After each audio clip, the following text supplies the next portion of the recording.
hacer una primera referencia a la lógica, así, lo más breve posible, para que luego, como voy a plantear algunas cuestiones de la época helenística, y para que haya lugar a debate. Porque si lo hago al revés, explico el tema, luego hago la lógica, no va a haber lugar a debate. Entonces, hoy he traído todo el equipo, tenéis los micrófonos, tenéis todo. Entonces, vamos a ir primero que nada a la lógica. A ver, no sé, a lo mejor, no sé si tenéis las famosas reglas a mano. Bueno, lo primero. El tema de la lógica, como veis, es enorme. El año pasado renunciamos pronto porque veíamos que nos iba a superar en cuanto a tiempo. Y ahora vamos a hacer un primer alto porque también nos va a superar en cuanto a tiempo. Y no quiero, digamos, gastarme todo el espacio que tengo, todos los días que me quedan, en esto. Entonces, vamos a sacar unas conclusiones y voy a proponer para más adelante, seguramente ya para el principio del curso que viene, algún tipo de, digamos, de curso, 5 o 6 clases de lógica al margen de este seminario. Buscaríamos otra hora, otro local que podría ser más pequeño, ya veríamos. Pero en cualquier caso, sí, yo creo que ya que lo hemos empezado, para que sea una cosa seria y que realmente adquiráis una cierta competencia en el tema, convendrá hacer una parte. Esto ha servido un poco de introducción a la lógica, de que tengáis algunas ideas, alguna experiencia, pero sinceramente, para llegar a algo medianamente satisfactorio necesitaríamos por lo menos 3 sesiones más. Entonces, no puede ser. Pero algo os habéis enterado, porque hemos visto la lógica aristotélica, un resumen de la lógica aristotélica, hemos visto la diferencia que hay entre la lógica material y la lógica formal, la importancia de la lógica formal, porque lo que se trata es la adecuación del razonamiento en función de unas determinadas estructuras lógicas, y que eso que empieza con los griegos, que empieza incluso con Parménides, cuando se enuncia el principio de identidad, cuando dice el ser es, el no ser no es, luego pues continúa también en Platón, en Aristóteles, ¿no? La lógica aristotélica de alguna manera yo diría que es vigente en cuanto a fundamentos de la lógica actual, pero la lógica ha evolucionado hacia lo que le llamamos lógica formal, pero lógica formal formalizada, digamos, no la formal de aristotélica, sino en fórmulas, digamos, de alguna manera, y esto es lo que hemos empezado a ver un poquito. Bueno, pues que sepáis que la lógica es el lenguaje de la razón, y que cuando decíamos qué significa pensar, la razón, lo que es la inteligencia humana, nosotros la podemos realmente ver de distintas perspectivas. El propio Kant habla de razón pura y razón práctica, el propio Kant en la crítica de la razón pura habla desdobla la razón en sensibilidad, entendimiento y razón. O sea, hoy en día se habla de inteligencia emocional, por ejemplo, hay una razón vital, el famoso raciovitalismo de Ortega y Gasset, por ejemplo. Entonces, nosotros hemos visto, hicimos una reflexión acerca de qué significa pensar, que también vamos a seguir, es como uno de los temas transversales que tenemos, y por otro lado hemos hecho una pequeña parada en la razón lógica. Básicamente lo que hemos explicado es cómo el razonamiento responde a unas estructuras que se podrían perfectamente desglosar en unas leyes, están las famosas 8 leyes del silogismo de Aristóteles, las reglas del silogismo, las famosas 8 reglas. Y las leyes o reglas de la lógica formal actual, formalizada, que tenéis aquí un apunte en el blog. Precisamente lo que siempre se intenta demostrar en la deducción lógica, en la inferencia lógica, que es una de las lógicas posibles, porque hay varias, Hay lógicas múltiples, lógicas difusas. Nosotros estamos en la lógica binaria, ¿no? De 1-0. Pues que hay una relación de identidad entre las premisas y la conclusión. Premisas en el silogismo son dos, pero pueden ser muchísimas. Porque en el fondo todo remite al principio de identidad. Veríais que si nos ejercitamos en lógica, hacemos deducción, veríamos que estamos continuamente como simplificando el enunciado hasta poder demostrar que hay una identidad entre el antecedente y el consecuente. La identidad en lógica se llama tautología. ¿De acuerdo? En lógica realmente las fórmulas pueden ser tautológicas, contradictorias. Por ejemplo, si tú dices P, si P entonces no P, es una contradicción, porque si dices P, dices P. Y también hay fórmulas que son indeterminadas, que no sabemos si son... Y eso precisamente no desde el punto de vista de los teoremas, sino desde el punto de vista de las tablas de verdad, que es un ejercicio sencillo, una expresión lógica que de todo uno es una tautología. La que da todos ceros sería una contradicción, y la que da ceros y unos sería una expresión indeterminada o consistente, le llaman los lógicos, o sea que no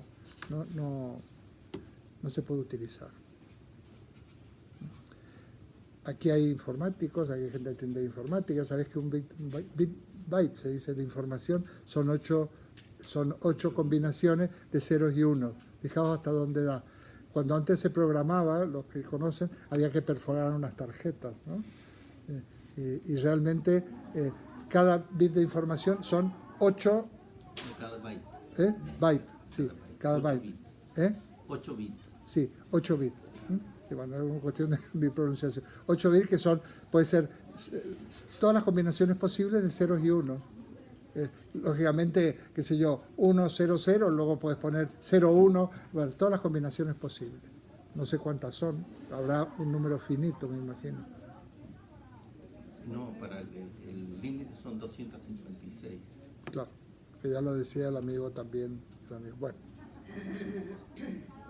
Y con eso construimos, los programas informáticos están hechos así, realmente así está funcionando a una velocidad impresionante de ordenado. Yo me acuerdo cuando antes el lenguaje BASIC, que es el lenguaje más apegado a la lógica formal que estamos estudiando, el famoso if, then, si, entonces, si P entonces Q, entonces se programaba. Yo no llegué a eso, pero sí más o menos a entenderlo, vamos, entonces era bastante engorroso con la programación BASIC, pues producir ciertas cosas. Bueno.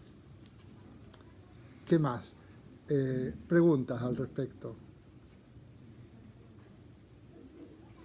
¿Alguien ha hecho algo, algún trabajo, algún ejercicio, algo? Porque eso sí que me gustaría que no pasara por alto.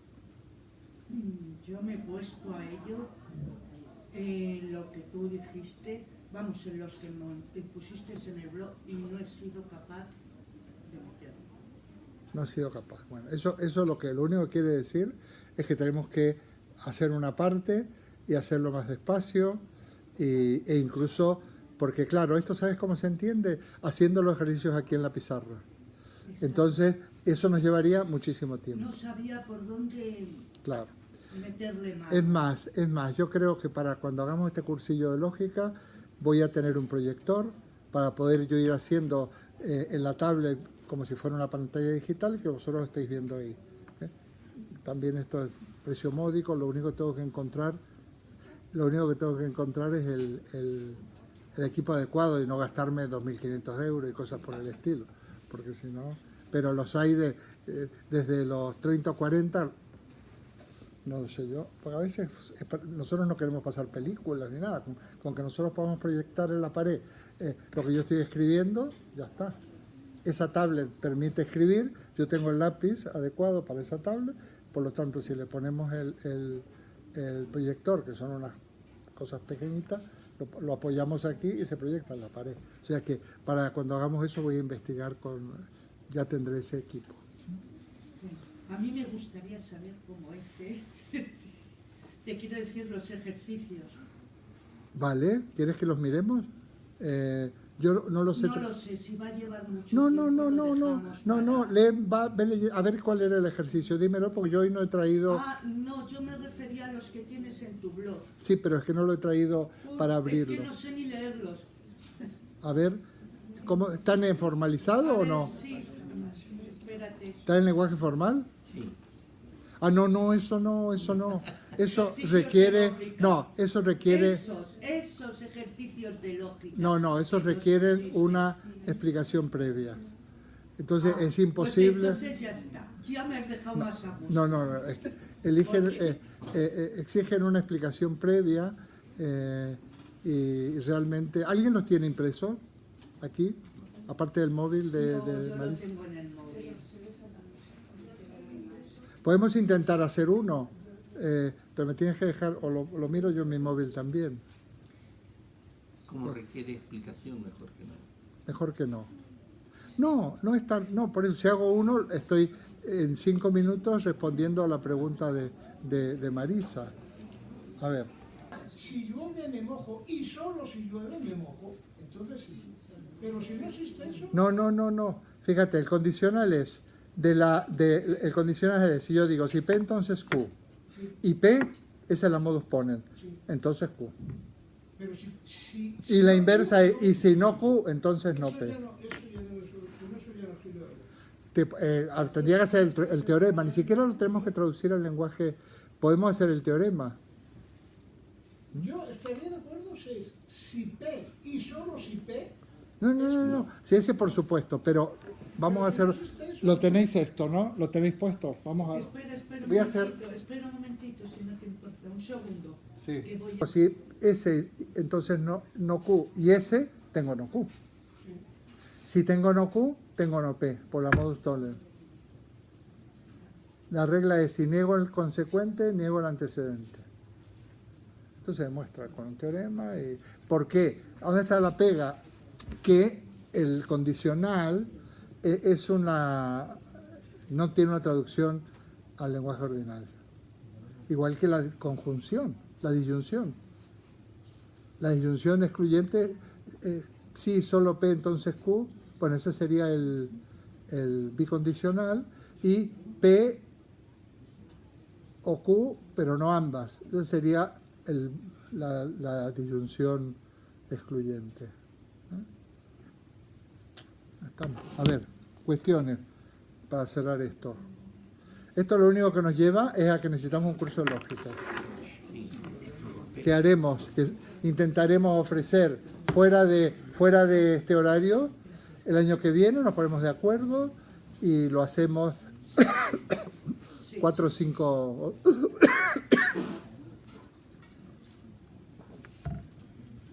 Hacemos unas determinadas clases, ya pedimos con tiempo, aunque yo ya he pedido, ya me han dicho a la popular, he pedido horas para esto, pero el otro lo podríamos hacer de muchas maneras, hasta en mi casa.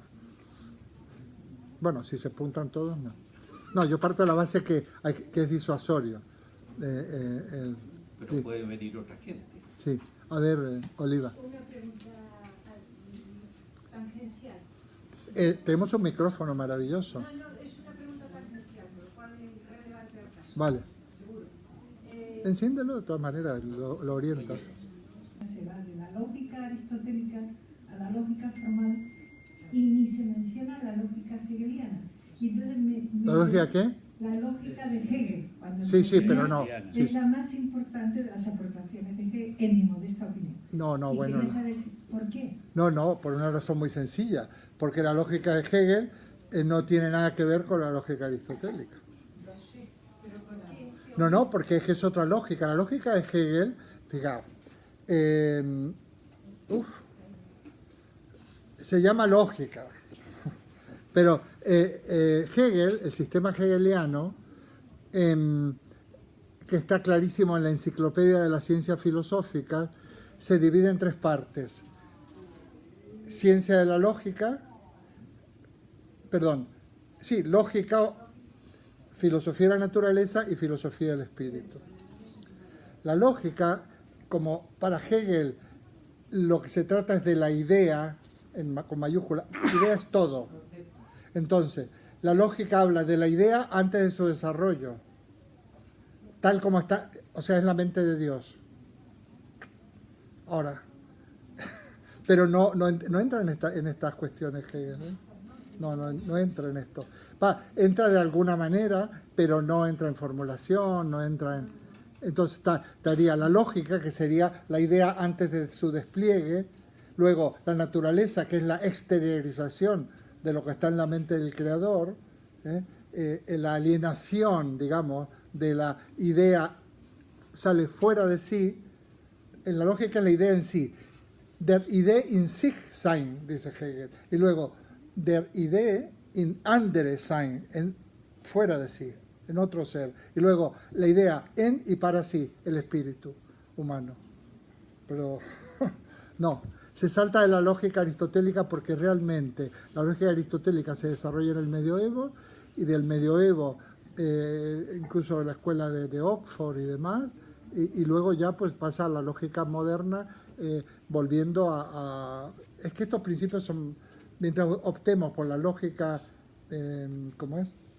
Bivalente, y basada en el principio de identidad, en los primeros principios lógicos, no vamos a salir de la lógica aristotélica en cierto modo. Luego a partir de ahí vamos a redefinir, sobre todo para evitar la ambigüedad del lenguaje, es cuando se formaliza la lógica, porque el lenguaje es ambiguo. La ciencia no utiliza el lenguaje natural, utiliza el lenguaje de las matemáticas, la física, por ejemplo, la gran física, y la fisicoquímica en tanto formulaciones y demás. ¿Por qué? Porque el lenguaje natural lenguaje ordinario es ambiguo. Este es el gran reto de la filosofía analítica, cuando Wittgenstein pretende el Tractatus presentar toda la estructura del mundo en lenguaje lógico. Pero es así. No es porque haya que pasar por la lógica hegeliana.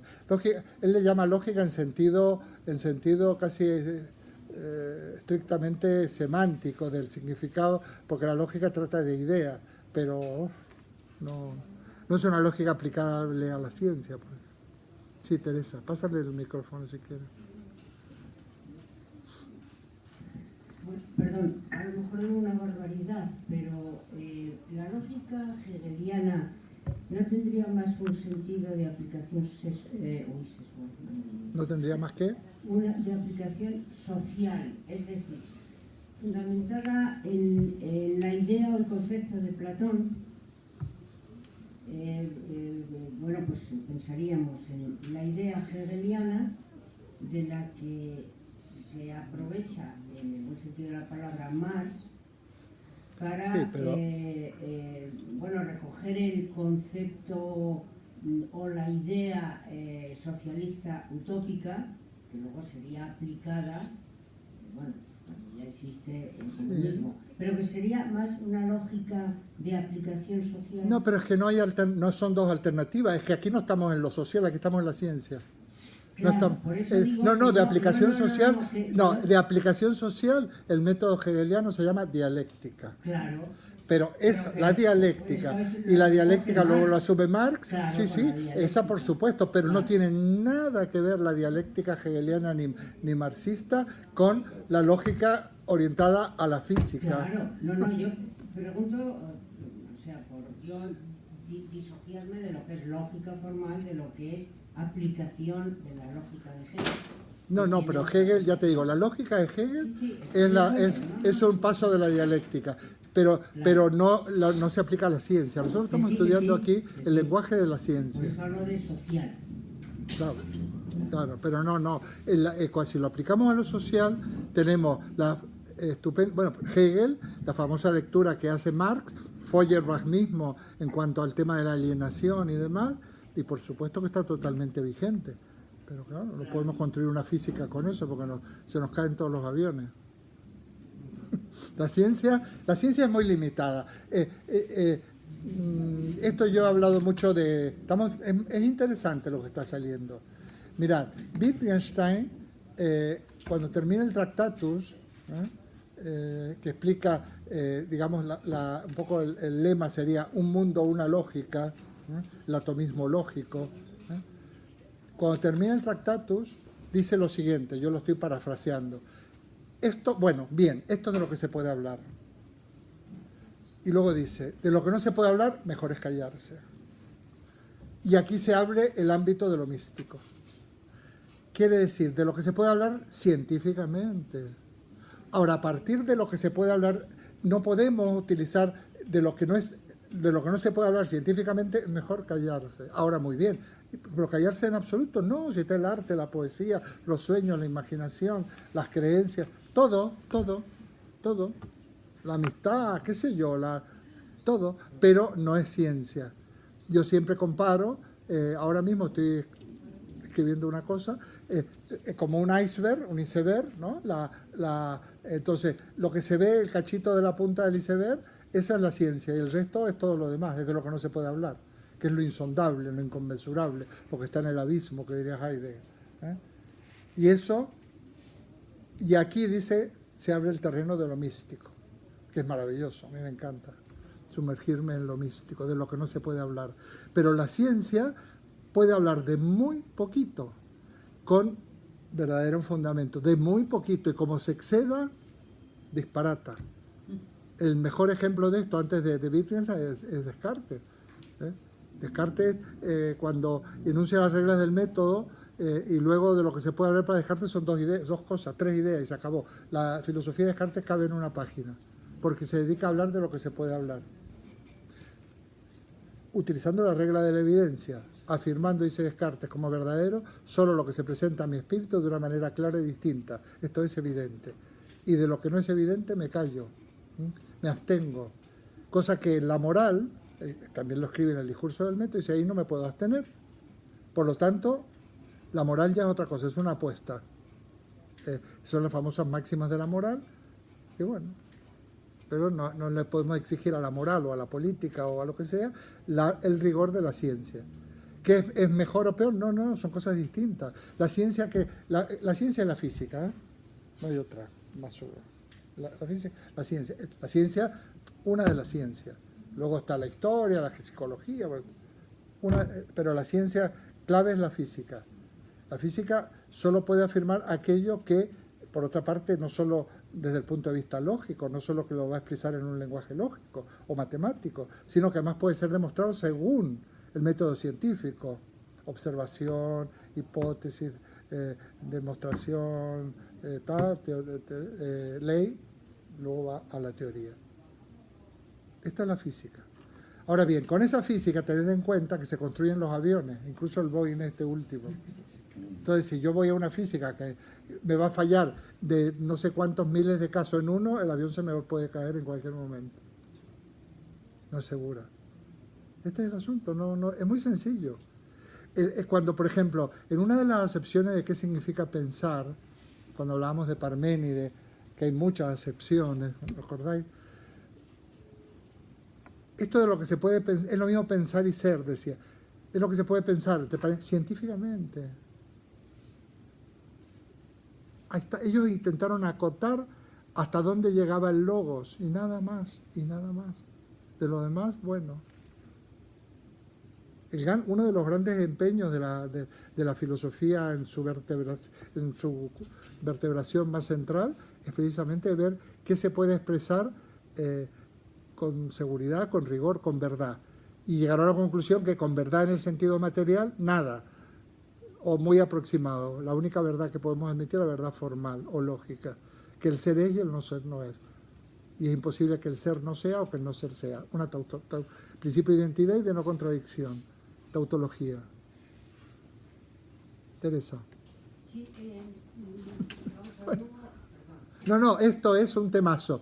Más, este temazo, revisando un poco lo que vamos a ver, porque el año que viene toca hacer otra estructuración. Entonces voy a pensar muy seriamente un temario, quizás ya no histórico, aunque tampoco es muy histórico el que estamos haciendo, porque ya he dicho que yo no explico historia de filosofía, pero con algunos temas clave, y yo tomo ya como sugerencia ese tipo de cosas. Y además, la pregunta de Oliva de la lógica hegeliana, ¿qué pasa? Pues Lo que pasa es que Hegel, cuando te metes en ello, es peor que con la lógica formal tal. Te metes en ello, yo siempre digo cuando explico Hegel, bueno, hasta aquí lo explico. Si analizo más, necesitamos 10 clases más. Si lo habéis entendido, nos quedamos quietecitos. Porque Hegel se las trae. Mucha gente dice, ya he superado a Hegel. El otro día, una persona, muy bien, lo has superado a Hegel. ¿Lo has leído? Porque para superar a Hegel hay que leerlo. Y para leer Hegel... Bueno, peor es leer a Husserl, por ejemplo, que a Hegel. Teresa. Sí, hubo un momento, ahí no la había dado, perdón. Hubo un momento en que la lógica, o sea, la filosofía formal, puramente, tuvo pues su época y su, digamos, su expansión, digamos, en el sentido académico. Entonces, claro, la filosofía formal era una filosofía científica al 100% porque aplicaba el lenguaje lógico. Pero no se llama filosofía formal, ¿eh? Filosofía analítica, dirás, por ejemplo. Analítica, sí, efectivamente, que utilizaba, perdón, la lógica formal. Me he equivocado aquí con las palabras. Y al utilizar la lógica formal, pues evidentemente el lenguaje, pues era un lenguaje inequívoco. O sea, no había duda, ¿no? Lo que pasa es que era muy reduccionista. O sea, era muy reducida. Es una opinión que estoy poniendo aquí encima de la mesa. En ese sentido, la psicología no puede ser científica desde el punto de vista formal y únicamente sería filosofía científica aquella que utilizara el conductismo más ortodoxo, es decir, el estímulo-respuesta, porque eso sí se corresponde a una ¿cómo dicen? O sea, algo verificable. A ver, es que aquí otro tema para apuntar. Aquí tendríamos que dar un breve cursillo de epistemología. Claro. ¿De qué es la ciencia? Porque hay ciencia en sentido clásico. Pero, perdona, un paréntesis. Sí. Para que una ciencia sea ciencia, tiene que tener un lenguaje. Bueno, tiene que tener un objeto, tiene que tener un método y tiene que tener un lenguaje. Claro, ahí, pero bueno, 3 cosas. El lenguaje sí es fundamental. Sí. Claro, bueno, nada. Sí, no, pero pasa una cosa, a ver, esto es otro mundo.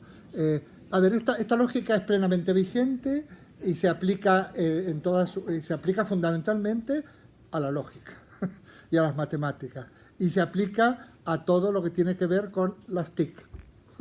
Es plenamente vigente, por un lado. Por otro lado, aquella corriente filosófica que considera que la única ciencia es la física, tal como yo lo dije, pero ahí tengo que matizar, es el positivismo de Augusto Comte, siglo XIX, que no está vigente y que él dice que hay 2 tipos de física, la física terrestre, hay 3 tipos de física, dice Augusto Comte, porque la ciencia es igual a física, por lo tanto 3 tipos de física. Física terrestre le llama la física de toda la vida, física celeste, la astronomía, y física social. ¿Sabéis cuál es la física social? La sociología. La sociología. Es el fundador de la sociología. Una de las características de las ciencias empíricas, de la ciencia, es que es predictiva. O sea, bueno, la ciencia tiene un objeto, pues si no tiene objeto para estudiar no sirve para nada, lo aborda con un método, con ese método aborda el objeto y además demuestra los enunciados y luego eso lo expresa en un lenguaje. Más o menos eso. Pero eso quiere decir que desde el punto de vista formal del lenguaje, si tú operas y calculas, pues vas a avanzar en esa ciencia. Otra cosa es que luego haya que demostrarlo.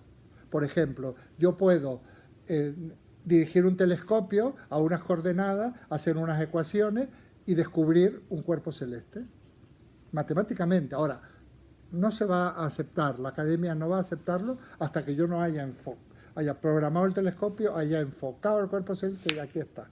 Pero nos sirve para avanzar. para avanzar en el plano puramente formal con deducciones adecuadas. Pero luego siempre hay que demostrarlo. Bueno. Muy bien. Comte inventa la sociología, que considera que es una ciencia descriptiva, predictiva. Vaya que si acertó el amigo Augusto Comte, por más loco que estuviera, porque estaba mal. Ha habido varios que han estado mal. Tú, con un margen de error cuantificable, se sabe quién va a ganar unas elecciones antes que nadie haya puesto una papeleta en las urnas. Si eso no es predictivo, se sabe muy bien, los que trabajan en publicidad y en marketing, que si tú en una empresa buena, claro, inviertes 100.000 euros, vas a tener tal público y vas a tener tantas ventas. Hay un cálculo, ellos te lo demuestran. Estadísticamente, siempre es estadística. Entonces, la sociología es una ciencia predictiva, peligrosísima y muy interesante al mismo tiempo. Pero bueno, muy bien, gracias. Un ejemplo. ¿Y la psicología? ¿Qué pasa con la psicología? Pues la psicología pasa que es una ciencia. La psicología es una ciencia, porque lo que no es ciencia es la filosofía. Eso sí que no es ciencia. Fue ciencia. Mejor dicho, fue sinónimo de ciencia cuando la filosofía en la antigüedad era la física. Porque además de la física hasta la ética. La ética no fue ciencia, ni en la antigüedad ni ahora. La ética no es ciencia. Es una disciplina normativa. La ética no hay una verdad científica en la ética. Es una ciencia normativa y que luego pues hay muchas orientaciones. Hay una orientación religiosa y habla de una especie de ética natural o una ética. No. La ética es consenso siempre. El derecho como el derecho. Pero la ciencia histórica es ciencia. Cuando yo digo que en historia de la filosofía... Claro, Eduardo, sería importante que habláramos sobre lo que es ciencia, porque, por ejemplo, el lenguaje.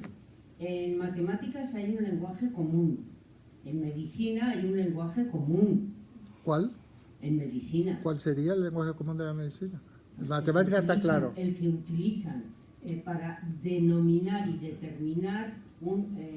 Pero eso es otra cosa. Un concreto, o sea, en cambio en psicología no. A ver. Tendríamos que no sé, a mí me gustaría saber, pues hablar más del concepto de ciencia y del concepto de científico, porque yo no lo veo tan claro, ¿no? O sea, puede ser que esté obtusa hoy, No, espera, yo he dicho, pero tiene que haber un objeto de estudio, la psicología lo tiene. Sí. Luego, ¿qué es el objeto? Ahí viene el lío. Pero eso está en las distintas corrientes. Puede ser la conducta, puede ser la personalidad, puede ser... ¿Qué es el objeto? No tiene un lenguaje común. Espera. Es que el lenguaje común solo tiene la física. Nada más. La medicina. No, por supuesto que no.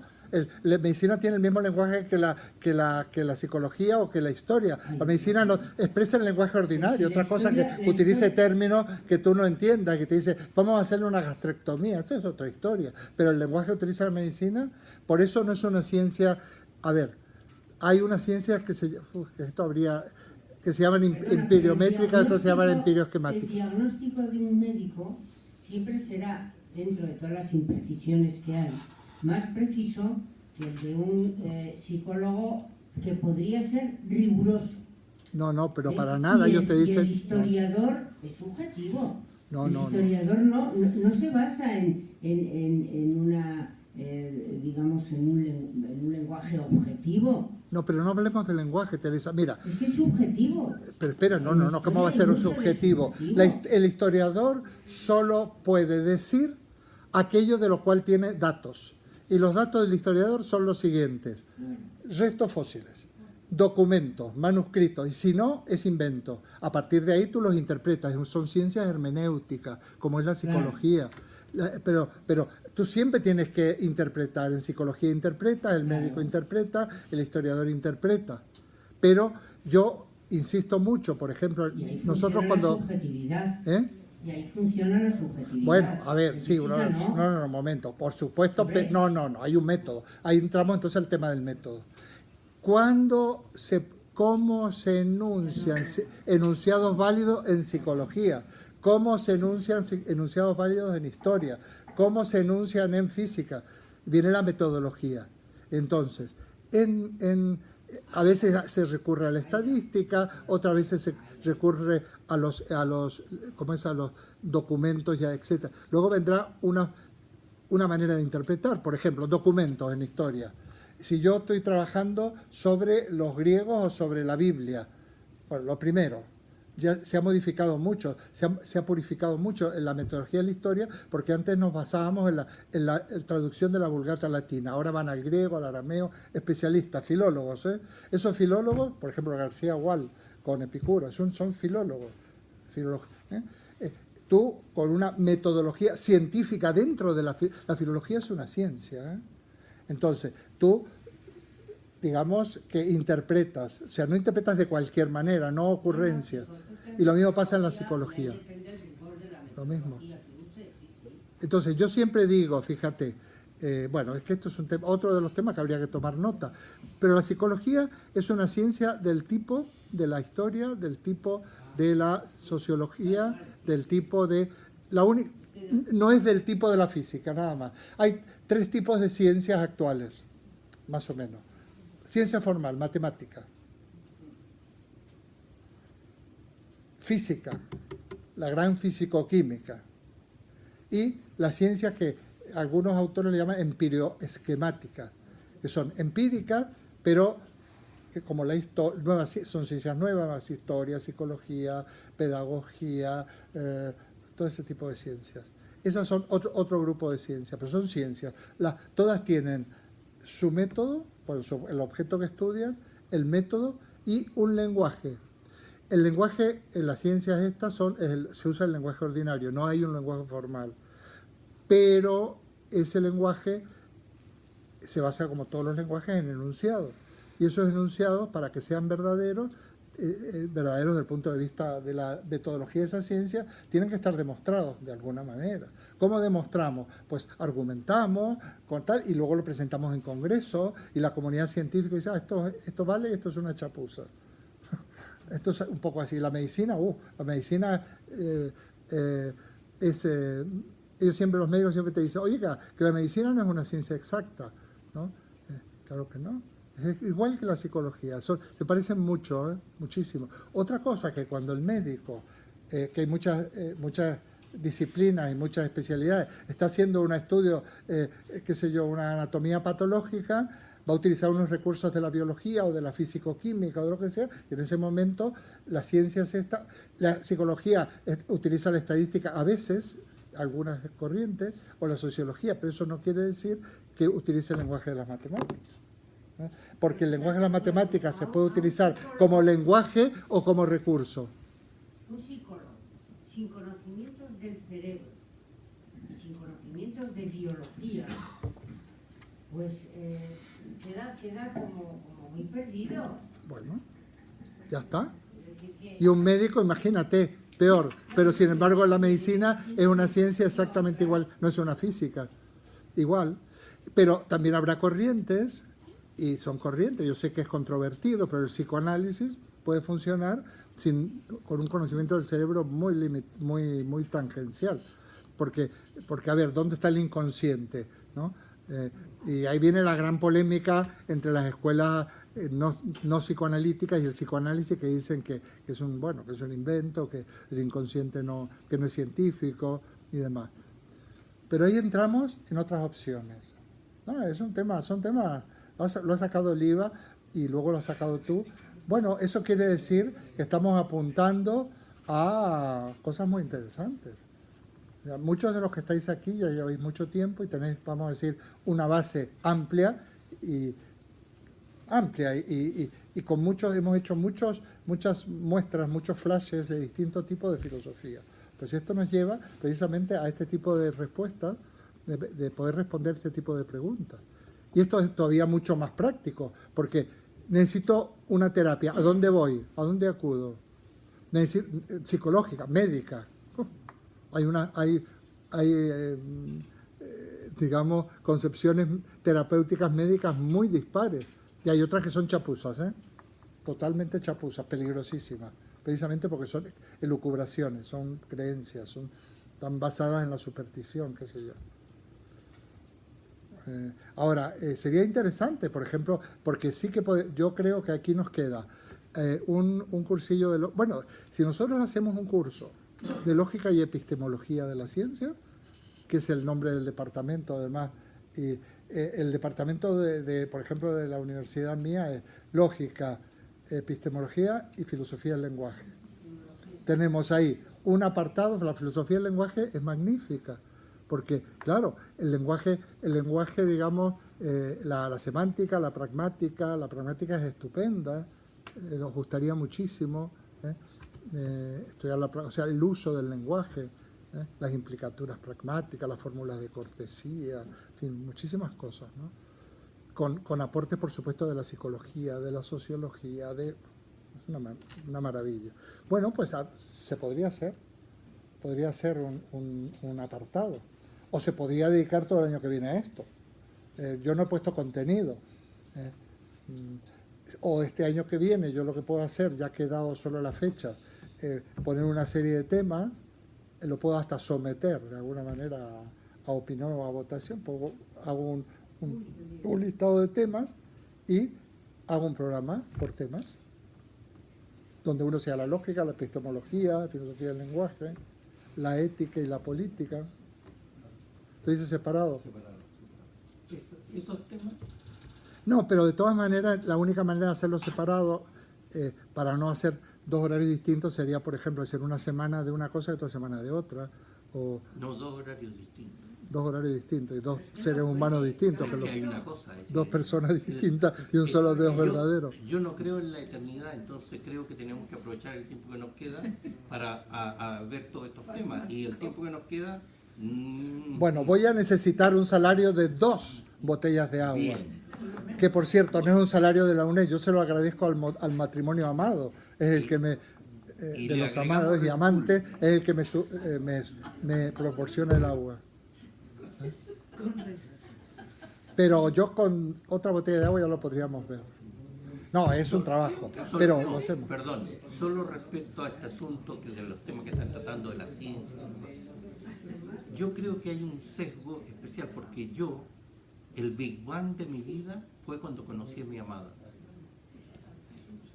Entonces ahí empezó todo el proceso de... Por eso yo tengo tanto lío, porque he conocido muchas amadas. Tengo un lío que tengo una dispersión brutal. Multiverso. Eso es mucho lío. Claro, porque cada amada... La última ya me ha hecho del Atlético de Madrid, que yo ni siquiera me gustaba el fútbol. O sea, con eso te digo todo. Ni siquiera yo despreciaba fútbol. Pues ahora soy fanático del Atlético de Madrid, que por cierto no me está gustando últimamente. Bueno, pues muy bien. Mirad, yo en una de mis visitas a México me di cuenta, hay un problema, también es recurrente, también en España y yo creo que en todas partes. No se ha hecho una reflexión epistemológica. Yo creo que hasta en el bachillerato habría que estudiar. Fijaos que en el programa de Argentina se llama Lógica y Epistemología y se daba en quinto de bachillerato, que era el último curso, ¿no? Había 7 de primaria y 5 de bachillerato. Y la epistemología te dice, ¿qué es una ciencia? Tipos de ciencia. Ciencia en sentido clásico, ciencia en sentido moderno, ciencias formales, ciencia fáctica.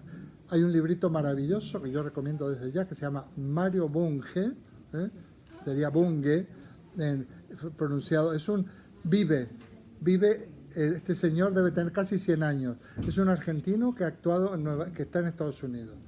Es más, conocí a su hijo en México, que también vive, pero el hijo ya tiene 70 y tantos. Y el padre tiene 90 y tantos. Mario Bunge, es un apellido alemán, sería Bunge, pero le dicen Bunge. La ciencia, su método y su filosofía. Un librito pequeño, una joya. Entonces divide la ciencia en ciencias fácticas y ciencias formales. Ciencias formales, la lógica y las matemáticas. Fáctica, ¿qué es facto? Hecho, ciencias de hechos. No de cosas de hechos, por ejemplo, la psicología, por ejemplo, vamos a suponer el conductismo, me da igual, la conducta humana es un hecho, pues los hechos, puede ser el acontecimiento histórico, puede ser la conducta, puede ser, qué sé yo, los comportamientos, los objetos sociales, ciencias fácticas y ciertas de hecho. Y dentro de la ciencia fáctica habría como dos líneas, las que utilizan el lenguaje matemático, la física, y las que no utilizan el lenguaje matemático. La ciencia se divide según su objeto, material o formal. O sea, ideas, o sea, la matemática no versa sobre la realidad. Yo una vez le dije a una profesora, cuando estaba en el instituto, estábamos hablando, le digo, tú no te dedicas a explicar la realidad. ¿Cómo que no? ¿Cómo que no? Por supuesto que no, la matemática no habla de la realidad. Te dedicas a lo ideal, a la forma. ¿Cómo no voy a entrar? ¿Cómo no? Si la matemática, no, porque había dicho que la matemática era una ciencia concreta, le digo. Por favor, Pepita, vamos a suponer, no digas eso. Todo una profesora de matemáticas. Es la ciencia, todo lo contrario, es la ciencia más inconcreta que existe, una ciencia formal. Una ciencia concreta es la física, es la propia psicología, la medicina. La matemática es una ciencia formal. La ciencia se divide por su objeto, se define luego por el método que utilizan y luego por el lenguaje. Y entonces luego ahí podríamos... Y ahí hay un cuadro que yo tengo ahí, construí, ya no me he olvidado, un cuadro, lo pongo, meto todo. Entonces hacíamos ejercicio. A ver, ¿dónde ponemos tal ciencia? En tal sitio, en tal otro. Y luego la distinción que hay entre ciencia y disciplina científica, porque esa es otra. Una ciencia, una disciplina científica, ¿cuál es su ciencia madre, por decir así? Es un mundo. Una maravilla por otra parte, porque como diría Epicuro, puedo ir incluso casi derivando, como diría Epicuro, precisamente como pertenecemos a la naturaleza, hay que conocer la naturaleza. Como muy bien ha dicho Teresa, a ver, ¿dónde va a parar un psicólogo que no sabe qué es el cerebro y cómo funciona? Pues eso es la naturaleza. ¿Alguna cuestión más? Bueno, quedamos en que entonces vamos a proponer, ya veremos cómo si lo separamos o lo unimos, haremos propuestas relacionadas con alguna temática del año que uno va a ser la epistemología, sin lugar a dudas. Solo un comentario. Sí. Menos mal que no está inspirado hoy día. ¿Que no estoy inspirado? Menos que no estoy mal. inspirado, no. Menos mal. Ahora me voy a inspirar. A ver, quiero dar unos datos, a ver qué hora es. Quiero dar unos datos, unos datos que lo tenía ya desde hace tiempo. Muy bien. Vamos a... Tengo aquí, porque quería comparar, pero bueno, no nos va a dar tiempo, algunas cuestiones del epicureísmo, pero como tengo cosas de Diógenes y de los estoicos, casi me voy a ir directamente. Bueno, recordemos una cuestión. Estamos en una época de crisis, de desengaño, el sistema democrático ateniense se había derrumbado. Estaban en manos las ciudades de caudillos militares con mercenarios que dominaban, no había casi libertad de expresión, había muchísimas purgas, muchísima represión, ¿no? Digamos que aquel sistema que tanto preconizan los sofistas, Sócrates, Platón y Aristóteles, se ha derrumbado. Y entonces, aprovechando que no está Carlos, estamos en el sálvese quien pueda. O sea, las soluciones individuales son muy útiles, yo creo, y muy legítimas cuando vivimos en el caos y en la crisis. Individuales que no individualistas, individualistas en el sentido de egoístas. Yo me voy a reiterar, quizás por propia biografía, por mi propia biografía, y además que creo que coincidimos entre varios, que o cunde el desánimo y caemos en el desencanto más inmovilizador, o intentamos vivir de todos modos, porque hay mucho para vivir, mucho por lo que vivir, y muchas fórmulas y muchos propuestas para vivir en pos de esa felicidad que dicen que es casi un deber, decían los clásicos, ¿no? Tenemos el deber de ser felices. Entonces, a ver, qué casualidad, fijaos. Cuando muere Aristóteles, que de paso muere Alejandro, en Alejandría, esto va a ser las características de la época helenística, en Alejandría... Respecto al concepto de felicidad, ¿es un deber impuesto o es una necesidad? Bueno, esto lo vemos luego. Luego, si quieres, desarrollamos. Es una cosa personal, es decir, tenemos el deber. Pero bueno, y el derecho. A ver, se ha fundado Alejandría. El Liceo Aristotélico era una escuela importante de Atenas, pero nunca superó a la academia, más idealista, más de ética y filosofía política. La academia es una escuela de ética y política, en realidad. No olvidemos que la obra capital de Platón es la República. Pero Aristóteles, que no es un ateniense, sino que es un macedonio, era un gran científico. Biólogo, zoólogo, astrónomo, médico, etc.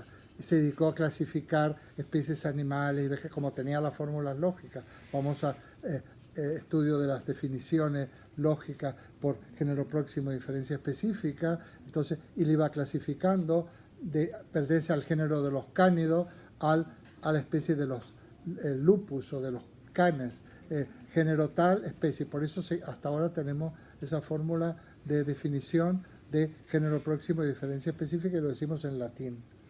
Bueno, Aristóteles no hablaba latín, pero luego se latinizó. Aristóteles es un observador del espacio, de la astronomía, es un astrónomo. Bueno, entonces, es un lógico, porque hay una lógica platónica, pero no es de aplicación, como la aristotélica. La aristotélica es una lógica de aplicación. Entonces, ese carácter científico, casi en el sentido moderno, de la escuela aristotélica, por decirlo de alguna manera, emigra a Alejandría. Y Alejandría, en sus dos grandes instituciones, por decir el museo y la biblioteca, son dos grandes escuelas científicas multidisciplinares, que tienen las características, quería hablar hoy pero no me va a dar tiempo, tienen las características de, por un lado, sobre todo con el mecenazgo de los Ptolomeos, que trae a los científicos, los pensadores más importantes de la antigüedad, los contrata, por decir así, ser mecenas que te pagan, y al mismo tiempo también compra y consigue los libros que andaban dispersos, pues los organiza en la biblioteca de Alejandría, que luego estaban tan juntos y tan organizados que luego cuando se quema la biblioteca desaparecen muchos de ellos. Bueno, pues Alejandría fue un polo cultural impresionante. Digamos que Atenas fue uno, Alejandría fue otro, bueno, Roma, Alejandría, y luego París, y luego sigamos, ¿no? ¿Cuál será hoy en día? ¿Cuál será hoy en día? Hay centros como culturales, depende las ramas de la cultura, de la ciencia o del arte. Si quieres triunfar tienes que ir a tal o cual ciudad, ciudad importante del mundo. ¿Cuáles serán, por ejemplo, hoy? Fijaos, Atenas. Bueno, los principios. Mileto, más reducido. Atenas. No Esparta, Atenas. Roma. Bueno, Alejandría por un lado y Roma por el otro. Aunque Roma es más de la cultura, pero es más de la economía y de la política y del derecho. Y Alejandría es la ciencia. Luego, vamos hacia el medioevo. ¿Cuál sería la ciudad del medioevo? Bagdad. No, bueno, pero claro, somos un poco eurocéntricos. Sí, también ciudades de cultura árabe, pero París, ¿no? En Occidente París, efectivamente, y Granada y todas estas cosas. Pero eso es el mundo árabe que lo seguimos segregando un poco, aunque fue de una gran potencia. París. ¿Cómo? ¿De París? Bueno, no, pero... La Edad Media. No, ya en la Edad Moderna. Ah, Siguió siendo París. ¿Y ahora, por ejemplo? En Arte Berlín. ¿Eh? En Arte Berlín. Bueno, está Nueva York. Nueva York, sigue estando París, Londres también. menos. París y Nueva York. está viniendo mucho Oriente. Sí, pero ya es otra cosa. Pero sí, pero es otra cosa. Singapur, qué sé yo, ya estamos en otro. Todavía no estamos en esa. Son apuestas nada más. Luego Madrid no. Madrid, pues sí. Tres Cantos sí. Tres Cantos Eso sí. sí. Cantos sí. Bueno, precisamente una cuestión que quería señalar, porque la semana que viene vamos a seguir con el helenismo, es la ciencia que se va a desarrollar en Alejandría. Que se descubrieron cosas muy importantes que luego dieron frutos, sobre todo a partir del Renacimiento y la modernidad. Sí, Carmen. No, es una nota. El número de la revista Historia de este mes está dedicado a la Biblioteca de Alejandría. Ah, qué maravilla. Bueno, el número, bueno, ¿ves? Todavía no lo he podido leer. Se lo puede encontrar ahí pues, en el kiosco. ¿Dónde se compra eso? La revista Historia. ¿Dónde? La revista Historia en un kiosco. Los kioscos. Ujú. Muy bien. Pues estupendo, porque podríamos, para abrir boca, leer un poquito para la semana que viene. Sí, dime, Jesús. La lista que nos han dado no veo absolutamente ninguna mujer. No. Y Salvo a Amenábar, que puso a Hipatia en una película. en Alejandría sí existe, es importante la mujer. La mujer Sí, un poco. Sí, es importante. No, a ver, no restemos. Siempre ha habido mujeres. No se trata aquí de exhumar mujeres, porque realmente eran culturas patriarcales y las mujeres eran la excepción. Ahora sí está lleno. Pero allí, pues bueno, nos trajo Hipatia, por ejemplo, a Amenábar en la película esa, y algunas por ahí. Leonor de Aquitania también. ¿Cómo? Leonor de Aquitania. Bueno, eso después. Bueno, pero ¿veis cómo tenemos...? No, sí estoy de acuerdo, pero tenemos que ordeñar mucho la cosa.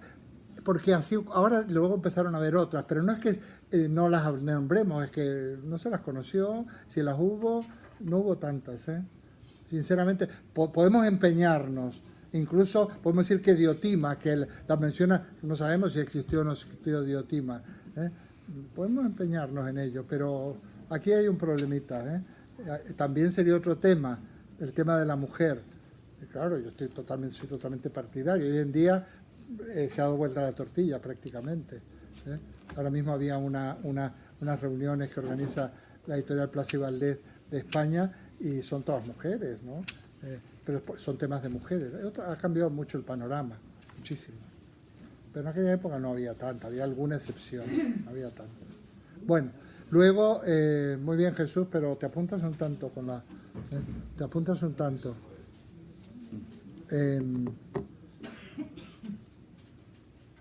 Y desde el punto de vista de la filosofía de la vida, de esa filosofía como escuela de vida de la que estamos hablando, hay que mencionar el epicureísmo del cual hemos hablado, bueno, la filosofía socrático-platónica, que alguna referencia hemos hecho, quizás no tanta, comentando, por ejemplo, con comentar el banquete de Platón, creo que lo comentamos aquí en clase, ¿o no? ¿En este curso? Ah, pues fíjate qué fallo, porque hablamos algo del mito de la caverna, pero no hablamos del banquete. Bueno, la próxima. Y luego está la propuesta de los epicúreos, que ya hemos hablado bastante, los cínicos y los estoicos. A ver, son parecidas. Es, de alguna manera, extrañarse de la sociedad, de la comunidad política. ¿Por qué? Porque ir en dirección contraria.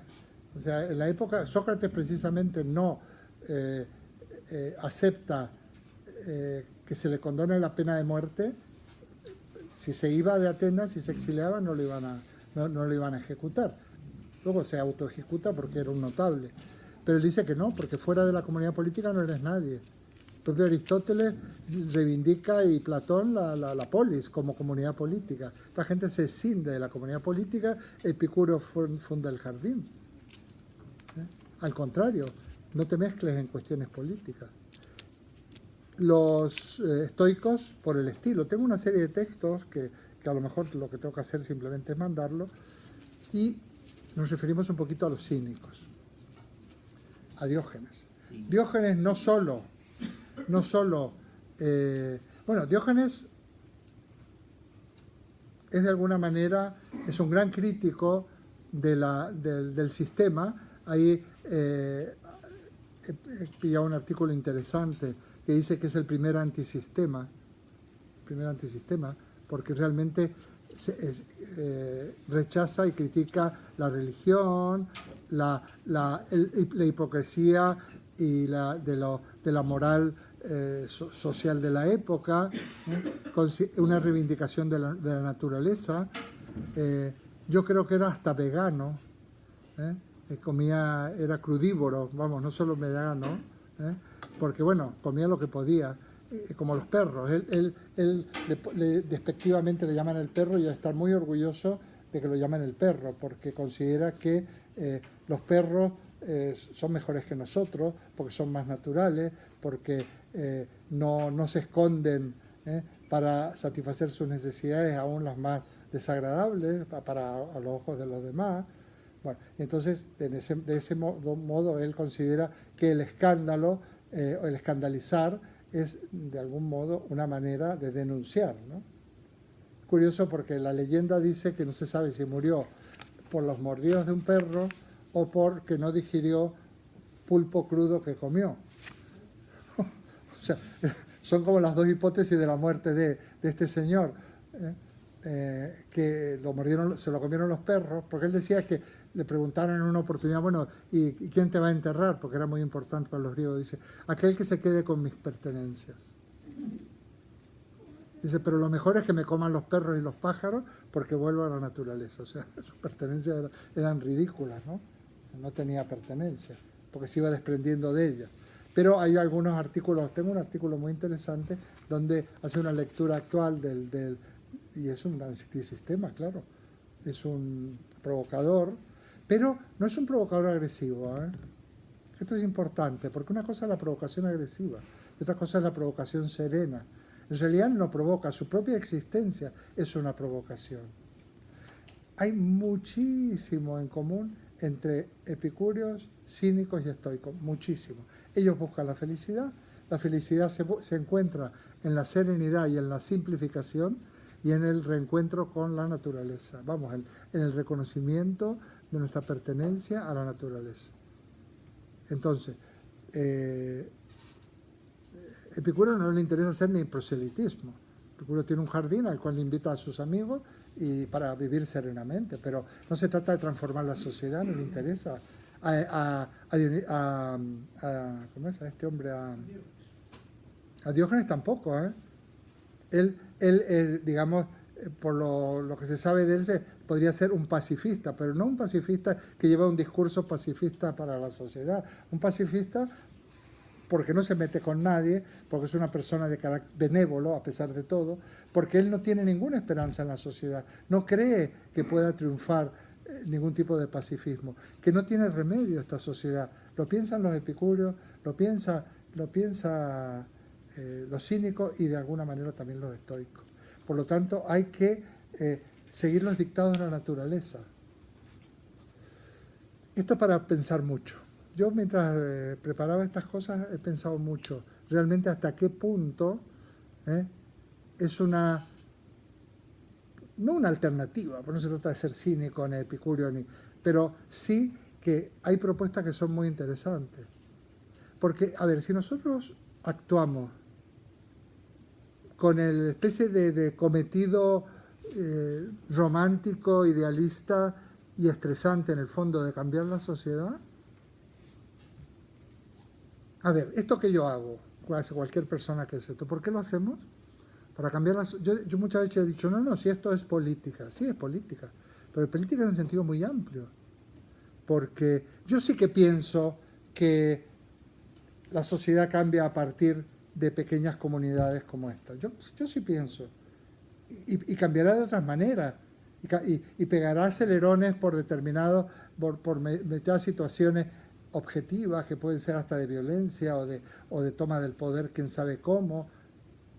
Sí, pero lo que está claro es que lo que está en nuestra mano, nuestro alcance, es precisamente el cambiar nosotros, el desprendernos del lastre de la dependencia de la sociedad de consumo, de la dependencia de la sociedad de consumo en varios aspectos.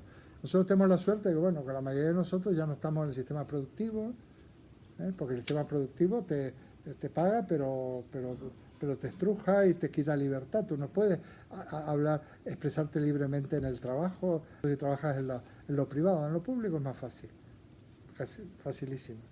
Esto que digo yo ahora lo he dicho siempre y nunca se les ha ocurrido que me iban a echar por decir, bueno, depende.